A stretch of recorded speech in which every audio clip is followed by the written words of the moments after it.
পাশে ছিল না, আন্দোলন সংগ্রামে ছিল না, কিন্তু আমরা কি দেখছি, যারা তাদের নিজস্ব অফিস বন্ধ রেখেছিল 18 সালে মনোনয়ন বঞ্চিত হওয়ার পরে, কিন্তু আজকে আমরা গণমাধ্যমের মাধ্যমে জানতে পারলাম তাদেরকে মনোনয়ন দিয়েছে। আমরা গাংনীর সাধারণ মানুষ, জেলা বিএনপি এবং এর সমস্ত অধীনস্থ কমিটির পক্ষ থেকে এই মনোনয়নকে প্রত্যাখ্যান করছি। আমরা মনে করি জনগণের প্রত্যাশা পূরণ করে এই মনোনয়ন রাজপথ ছাড়ব না।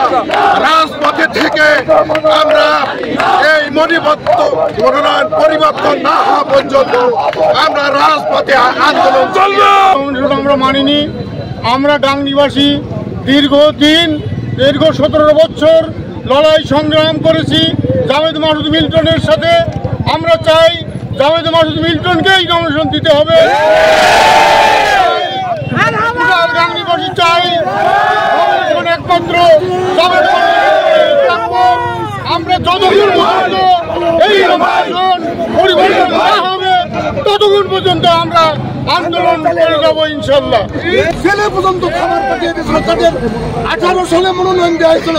তারপর থেকে বিএনপিকে সমস্ত কার্যক্রম বিএনপিকে সে টিকিয়ে রেখেছিল এবং মেহেরপুর জেলা বিএনপির সভাপতি হয়েছে মিল্টন।